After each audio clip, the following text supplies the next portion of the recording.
Hello everyone, welcome to the Apocalyst review of Sonic the Hedgehog. This movie was first released in February of 2020 and was directed by Jeff Fowler.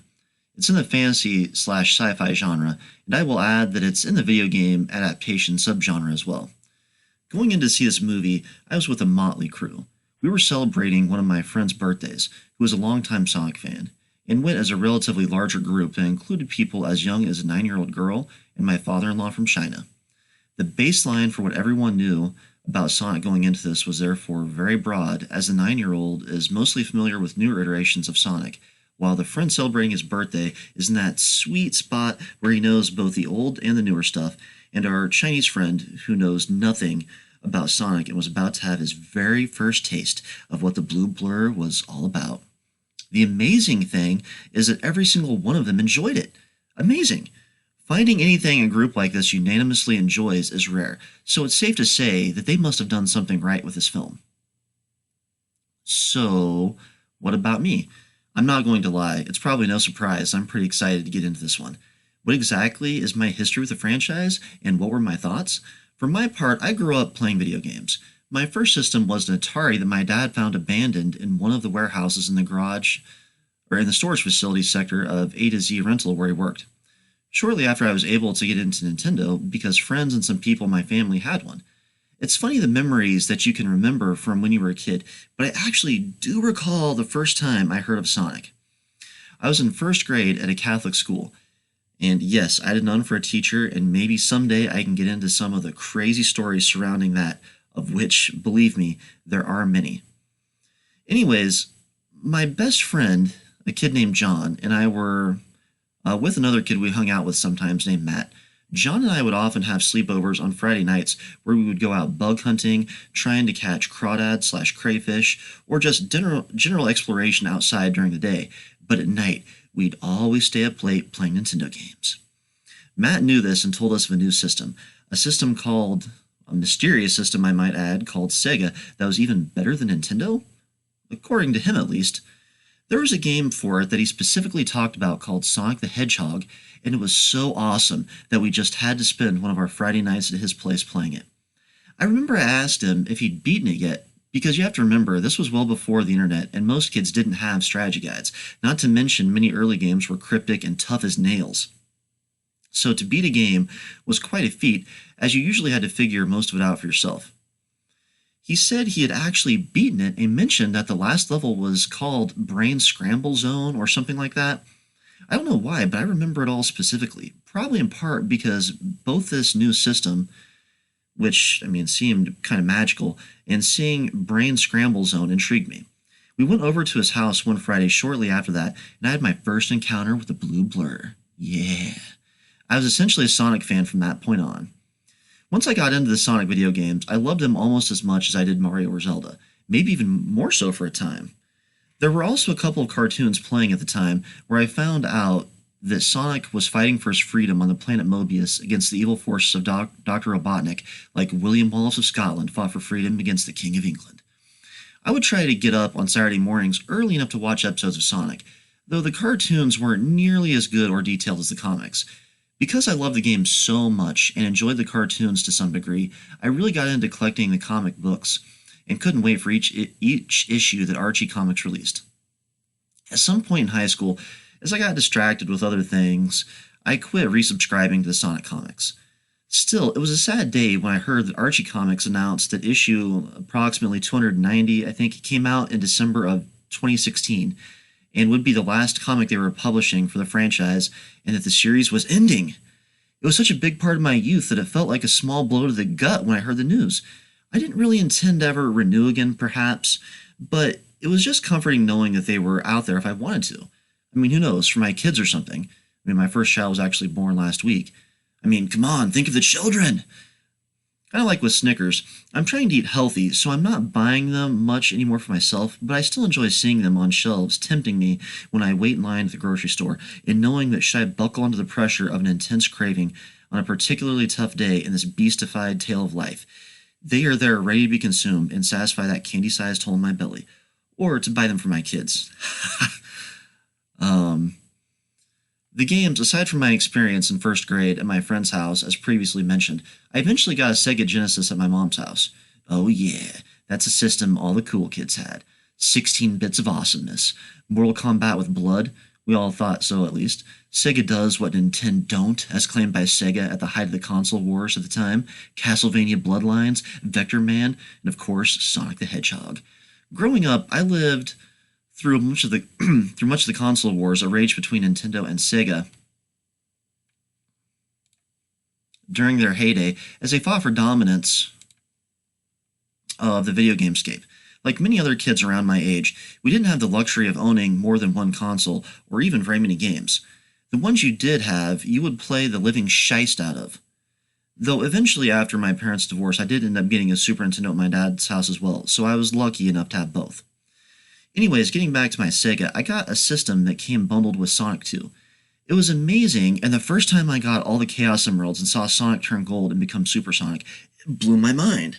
And Tails using his tails like rotary blades to fly and speed alongside Sonic was just awesome. My sisters and I used to play it together. Sonic was always controlled by me, of course, and whichever sister I played with would back me up as Tails. I saved all my money and eventually was able to buy Sonic 3. I still remember my mom talking to the cashier saying, "My son saved up a long time to buy this. He's earned it and is really excited." Yeah, I was excited. Great game, but what really cranked that Kaizen up to 11 was when Sonic and Knuckles came out. I remember I was in Toys R Us back in the good old days when it still existed and was known as the place where a kid can be a kid, and saw on display as a playable demo for the first time. At that time, I thought it was the coolest thing I'd ever seen. The graphics and levels just looked spectacular to my young eyes. This was a special cart designed almost like a light Game Boy Genie, or Game Genie, that did things to Sonic games. For example, you could connect it to Sonic 2 and Sonic 3 to play as Knuckles and Sonic 2 and get extra levels and all sorts of extra stuff when you pop in Sonic 3, and it changed like a freaking transformer into Sonic 3 and Knuckles. It was awesome. To this day, I remember how sweet the floating island was, and Dr. Robotnik had a giant mechanical egg that hovered in orbit, ready to roboticize the entire planet like it was a freaking Death Star. The visuals were just great, and playing through it was just a blast. I played the heck out of Sonic 3 and Knuckles, and got every single Chaos Emerald and secret that it had to offer. This day, I love it. The thing that stinks about it, though, is that the cartridge combination to get Sonic 3 and Knuckles requires special emulation solutions, and to my knowledge, while I can get both Sonic 3 and Sonic and Knuckles in my current consoles, I cannot get Sonic 3 and Knuckles, that game, that particular combination game that was unlocked putting both cartridges together. Every time it puts together official Sega collections, at least, from what I've read, it just takes too much time and would therefore cost too much money to get it ready in time for whatever arbitrary release date they've picked out. If anyone knows a way to get Sonic 3 and Knuckles on the PS4, please comment below, as I'd love to hear how. Anyways, then along came Sonic 3D Blast, which my mom and stepdad got for me the Christmas of either, I believe, 96 or 97. This is the last Sonic game that I had any significant amount of playtime with while it was new, and was also the last of the Sonic games I played through from beginning to end. I've heard a lot of people talk bad about this game in recent years, but I really enjoyed it. At the time, the pseudo 3D effect of the isometric top-down view looked really neat, and kind of reminded me of the Sonic version of what was done with Super Mario RPG Legend of the Seven Stars, which is this day one of my favorite games of all time. I played from beginning to end, and I believe I was able to get all the Chaos Emeralds in this one too and become supersonic. The music in these games, every one of them, was top-notch. It was just superb. To this day, music from nearly all the games gets stuck in my head from time to time. It's that good. To me, the games after Sonic 3D Blast is where the Sonic franchise began to lose its way. While I never got a Sega Saturn or Sega Dreamcast, the new Sonic games just didn't look appealing to me, and whenever I saw them, I just had no real desire to play them. A large part of that is probably that most of them were now in true 3D, and not only did that completely change the gameplay, but I just didn't enjoy the early days of 3D as much as I did Sega Genesis or Super Nintendo sprite graphics. So, there's my experience with the franchise leading up to this. When I went in to see this movie, these are the memories and emotions that came flooding back into my mind, heart, and soul. So, it's a part of my childhood, and therefore a big part of what makes me, the Apocalyst reviewer. As anyone who follows this channel knows, canon is extremely important. If a movie or story of any type for that matter doesn't follow it, here at Apocalyst Reviews, we get very upset. Going into this, I expected this adaptation to be a cheap cash grab that would only appeal to kids and was going to take a huge dump on the canon of the Sonic universe, likely treating it with complete disregard. To me, bringing characters like this in the real world is something that usually comes off as cheesy in my eyes. However, Jim Carrey was going to be in it. I loved him growing up in the Ace Ventura, Pet Detective, and Dumb and Dumber movies, among others, and to me, this made it a lot more legit and opened up a world of potential. Also, Sonic looks really good in this. He looks exactly like he should. It's incredible. So how does it hold up? Let's find out, my friends. This is where I'm going to get into spoilers. So, spoiler alert, you've been warned. Okay, so, first of all, I will say that while the Sonic stories I've been exposed to can be quite serious in a cartoonish sort of way, both the animated series and comics both had tendencies to embrace a certain comedic goofiness that would make adding the comedic undertones brought on by Jim Carrey, who plays the role of Dr. Robotnik, in line with what I've seen in the past. And let me tell you, Internet, he did a phenomenal job here. He was legitimately funny in a way that I did not expect. While he's nowhere near embodying the iteration of Dr. Robotnik I would have expected to see, I mean, for one thing, he doesn't even have a belly that would put Santa Claus to shame like he does in the games and comics. However, he did a good job reimagining the character and bringing him to life. He was truly the star of the show. Every single time he came on screen, he had a snarky, arrogant wisecrack that was genuinely entertaining, and oftentimes laugh out loud funny. I mean, there were many times, not only me, but I heard the entire audience laughing at the theater. He was just great to watch and enjoy to see on screen again. This movie takes place on Earth, and at first having seen the previews and knowing this going in to see the film, I was a little upset about it. I thought that it was not the setting for any of the Sonic stories I had been exposed to, and it was a negative decision. However, the movie laid my fears to rest about this. In a flashback showing how Sonic ends up where he's at, we're shown a young Sonic in a world that looks very much like the first levels of Sonic 1 and 2. Good enough for me, as the world of Sonic we all know and love does in fact exist, even though it's not the setting for most of the movie. He was attacked by what appeared to possibly be echidnas like Knuckles in armor, who wished to somehow take Sonic's powers for themselves. A giant bird that appeared to be a type of owl had been looking after the young Sonic, who was mortally wounded in the attack, trying to defend Sonic and help him escape. She gives him a bag of gold rings and uses one to open a portal to help him escape his pursuers. It just so happens that this opening to another dimension created temporarily by the ring brings the young Sonic to Earth. The story is basically that Sonic is living in hiding and seclusion near a small Midwestern town in America. He has a cozy little den dug underground in the woods, but ventures out to watch the people of the town in secret. No one is supposed to know about him, lest another incident be triggered like the one that drove him to Earth in the first place, where others want to steal his powers. There's a man that everyone thinks is a crazy conspiracy theorist who has seen him and talks about Blue Blur, but no one takes him seriously. One night, Sonic, using his super speed, plays a game of baseball by himself. His loneliness and sadness get to him, and in a bout of emotions on the verge of a breakdown, he gets a little crazy, taps into some of his inner power, and accidentally creates a power burst that kills power to the entire town and gets the attention of everyone from the military to Dr. Robotnik himself. And believe me, Dr. Robotnik is not a hunter, but he makes an exception when it comes to hedgehogs with superpowers and comes a hunting for Sonic. Sonic soon realizes that he's in big trouble and needs help. He was supposed to use the rings to flee to a new world if he was ever being pursued for his powers again, but is reluctant to leave Earth as it's basically his home at this point. He had taken a liking to the local sheriff and decides he's the one that he's going to ask to come to his aid. The sheriff freaks when he sees Sonic and accidentally shoots him with a tranquilizer dart, causing Sonic to accidentally open a portal and drop his rings into it. You see them fall through and land on top of a building in San Francisco. The rest of the movie is essentially about Sonic and the local sheriff's journey to San Francisco to recover all the lost rings, while under constant pursuit by Dr. Robotnik.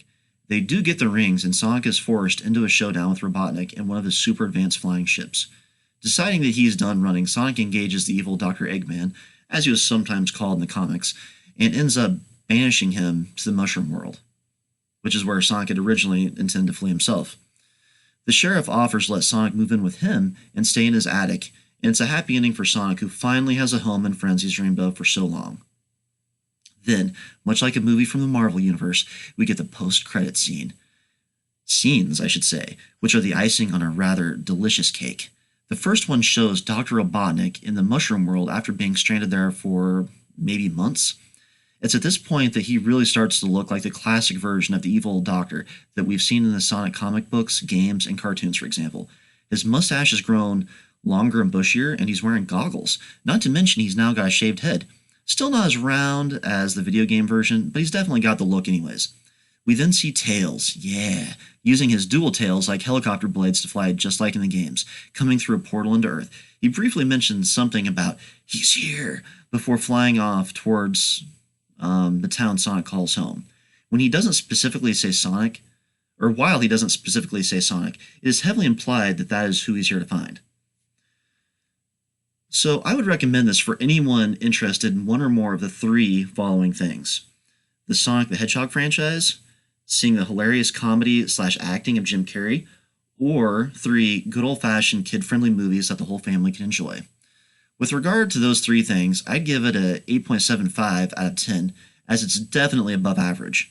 This gets the Matthew Bruschi seal of appealing to all ages.